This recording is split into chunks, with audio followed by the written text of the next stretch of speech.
سمعتم عن شيء يسمى هدية المصلي؟ نعم، وأنت تصلي لك هدية من مالك الملك، هدية من الذي أمرك بالصلاة وفرض عليك الصلاة. أتدري ما هي هذه الهدية؟ فإنها كنز. كل الأوراد والأذكار والأدعية الله عز وجل علمنا إياها بكيفية الصلاة عن النبي صلى الله عليه وسلم، من الاستفتاح إلى التسليم، وهو يردد في صلاة أدعية ثبتت عن النبي صلى الله عليه وسلم لا يجتهد فيها: سبحان ربي الأعلى في السجود، سبحان ربي العظيم في الركوع، التحيات لله في آخر الصلاة. كلها جاءت مشروطة، إلا في آخر الصلاة أعطى النبي صلى الله عليه وسلم بحديثه من الله عز وجل هذه الهدية لكل مصلي. قال في آخر التحيات أعطاه أن يقول، قال صلى الله عليه وسلم: ثم ليتخير من الدعاء ما شاء. يعني أيها المصلي اختر من الدعاء ما شاء، فإني لما جعلتك تردد الأدعية التي أردتها من أول الصلاة إلى تسليمها، فهنا قبل التسليم لك دعاء هدية تختار ما تشاء ما تشاء. هل أنت تعرف هذا؟ هل فعلا تعد لكل صلاة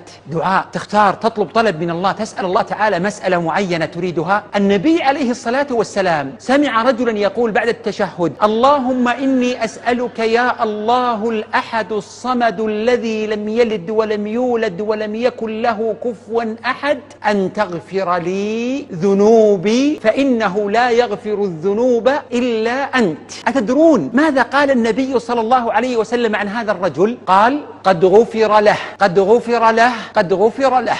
كم نغفل كثيرا عن هذا الموضع المبارك، هذا الموضع الجميل في استثمار هدية المصلي. الهدية من الله، الهدية من الكريم سبحانه وتعالى.